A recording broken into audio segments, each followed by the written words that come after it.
Hi everybody, welcome to Annabelle's Finquita.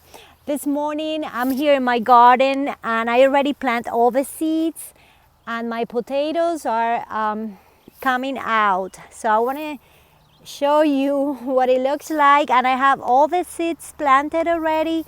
I have carrots, potatoes, I have beets, I have cucumbers, I have zucchini, I have pumpkin, I have tomatoes, and I have kale, sweet chard, lettuces. I'm very excited for all that. So hopefully everything's gonna grow and it's gonna be beautiful. Let me show you my potatoes. Here are my potato leaves. They're coming out beautifully. Look at that, how green they are. Okay, so this is the whole road, and usually they start coming out like this, and you can add some more. This is not a potato. This is a weed. Okay, usually when they start coming out, you can add more soil to it, little by little. But I did yesterday. I just grabbed some more soil and added to it.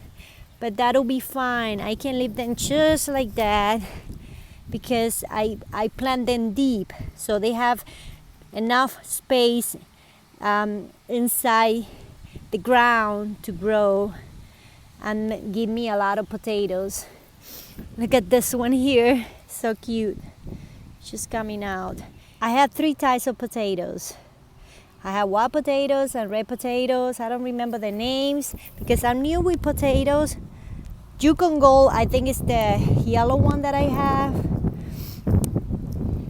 And I have 3 potatoes that I plant that I bought at the market. They were organic potato, white organic potatoes, and they were really delicious. So I decided to get them old, and I planted at the end of this road to see how it's gonna go with that.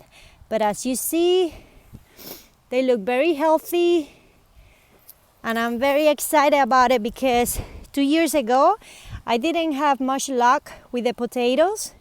I plant them in containers, in buckets, and you can watch one of my old videos, but it wasn't good because I never had a harvest. They didn't grow well, but this time I think I'll have potatoes.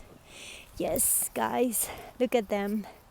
This is another type here at the end of the road, and let me show you the ones that I bought at the market. Is that one and this one here. Those are the ones that came out already. So I have 3 types of potatoes here on this road. You know, every other day or every 3 days I come and I clean the weed. But that's a good exercise, guys. When you grow plants closer to each other, they're gonna protect the soil from evaporation. The soil will stay moist, and the sun won't kill the good bacteria in the soil that quick. So the shade of the plants will protect the soil, and that's a good thing. The soil will retain the quality. And in nature, that's the way they grow, closer to each other. Only when you're gonna do big farming scale, that's when you apply those rules in order to be able to get to the plants in the middle of the field. Also, when the plants are closer to each other, you know, you don't need to weed that much. I didn't label the roads. I have a good idea, but that's a mistake. If you're new planting, it's important to label what you plant. That way you know later. These are my ajica chuchas. What is that? It's some type of web from a spider. Okay, these are my ajica chuchas.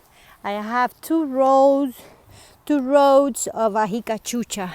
Sweet chili pepper that we eat a lot in Cuba. We use it for cooking and for canning, and it's very delicious, very aromatic. Some of the leaves are very healthy, some others not too much, but that's due to the cold weather and also the transplanting shock. Even though I took them outside and make sure they got used to the sun and all that before transplanting, that is called hardening. I did that, but they still suffer a little bit when you take them outside. But they're gonna get better, they're gonna recuperate. See, some are beautiful, some others not too much, like this one here. But they look healthy overall and they'll do fine. So these are all my peppers. And on this final rows I have lettuces, kale, sweet chard, and these 2 rows are cucumbers that I direct sow the seeds. There's one. And these are all the tomatoes. My tomatoes, I like big tomatoes, slicers, beef steaks tomato, that's what they call it. Like this variety I have here, the red beef steak tomato. I have 10 of them. They look very healthy. And I'm doing an experiment this year because I have 2 plants together here. And these are indeterminate. That means they're gonna grow all the season. They're gonna keep growing and they're gonna give me fruit until winter comes. And the other variety of tomatoes is determinate. Determinate plants, they just grow, set fruit and die. The indeterminate tomatoes like this ones, they keep growing for the whole season and they will keep giving you fruits as long as they're happy. Here I have 2 plants too. This is the celery tomato. So I have 10 celery, 10 red big steaks. See that? That's ants. Those are ants. But it's okay. I mean, that's part of nature. There's ants too. And no big deal. See, this has some damage here. Gonna get that out.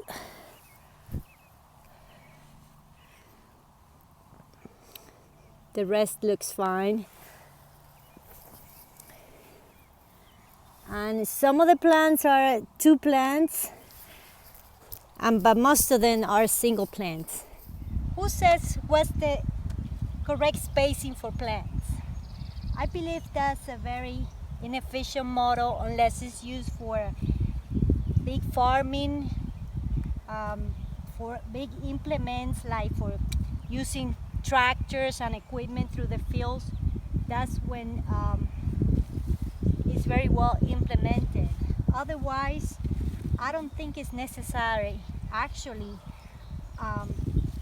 when plants are closer, that's beneficial for the soil because they shade the soil and the sun doesn't kill the bacteria in the soil that quick. Also, you need to water less because since they shade the soil and they're together, the soil stays humid most of the time.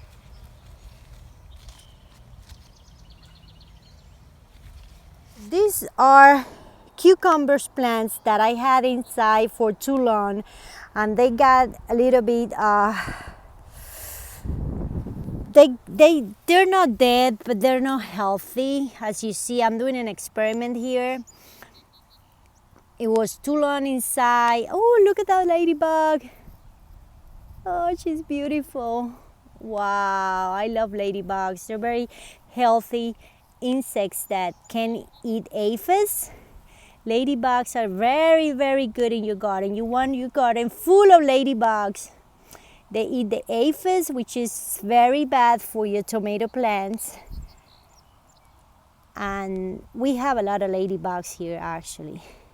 There she is. Hi, darling. Well, I was saying that these are cucumber plants that are very unhealthy, but I was so sad to throw them away. So what I did was I plant them anyways, and I'm gonna see what happens. You don't want this. You don't want early flowers on a small plant like this one. Okay, that will stress up. These are a stress up plant, but I'm gonna give it a try. If they don't grow, I'm gonna give it a try. If they don't grow, I'm gonna get them out and plant some of the seeds here. I am very, very excited this year with this in-ground bed that I create here. Last year, the last 2 years, I have raised beds in my other property, and we had a good harvest. But since we have a lot of space and the soil is not too bad, we have worms in the soil. So I decided to do this in-ground bed this year. This is mushroom compost, and I add some regular fertilizer, potassium, nitrogens, and phosphorus is added to the compost. And like once a month, what I use is fish fertilizer.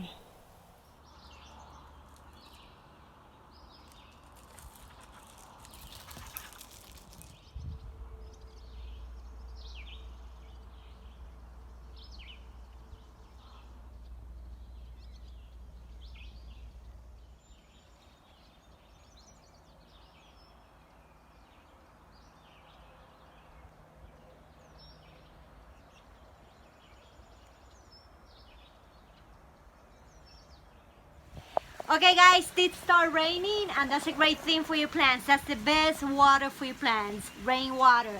So also that saved me some time today from watering.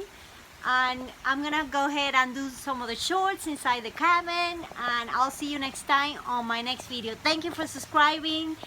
If you like this episode, please remember to like, and see you in my future videos. Bye.